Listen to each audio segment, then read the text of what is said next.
اعوذ باللہ من الشیطان الرجیم بسم اللہ الرحمن الرحیم۔ میں آپ کو اپنے چینل علی اکبر صوفی میں خوش آمدید کہتا ہوں۔ اس چینل میں میں آپ کو حضرت علی رضی اللہ تعالیٰ عنہ کے اقوال کے بارے میں بتاؤں گا۔ ویڈیو دیکھنے سے پہلے میرا چینل لائک اور سبسکرائب ضرور کریں۔ اچھا دوستو، تو ویڈیو شروع کرتے ہیں۔ حضرت علی رضی اللہ تعالیٰ عنہ نے فرمایا، عمدہ اخلاق کے زیور سے خود کو آراستہ کرو۔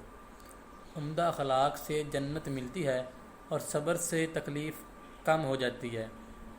حسن اخلاق سے جنت ملتی ہے اور صبر سے محنت کم ہوتی ہے۔ خیر خواہی نیک اور شرفا کے اخلاق ہیں، اور دل میں کھوٹ رکھنا، کینہ رکھنا، یہ سب کمینے پن کی علامت ہے۔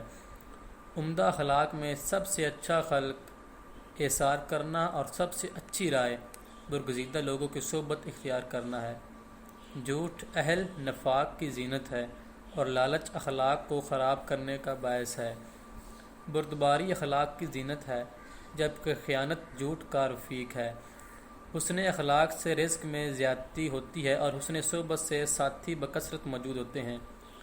جس شخص کے اخلاق برے ہوں وہ عذاب اور تکلیف میں مبتلا رہتا ہے۔ آدمی جب تک پاس مراتب رکھے گا اس کے لیے بہتری ہے۔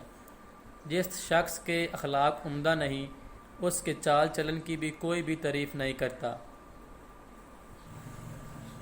احسان، اللہ رب العزت پر کامل ایمان، لوگوں کے ساتھ نیکی و احسان کرنا بروز حشر کے لیے بہترین سرمایہ ہے۔ جو شخص احسان کر کے جتاتا ہے وہ احسان نہیں کرتا۔ جو شخص سردار ہو کر لوگوں پر انعام و اکرام کرتا ہے، بلا شبہ وہ اپنی سرداری کا حق ادا کرتا ہے۔ انسان کی خوش قسمتی اور توفیق کی بات ہے کہ وہ اپنے راز کو ایسے لوگوں پر ظاہر کرے جو اسے محفوظ رکھیں، اور ان لوگوں کے ساتھ احسان کرے جو اسے ظاہر کریں۔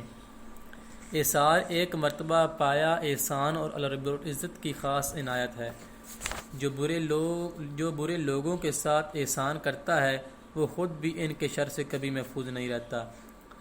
ہر نیکی احسان، ہر عاقل غمگین، ہر حریص ہمیشہ کا فقیر اور ہر فانے غنی رہتا ہے۔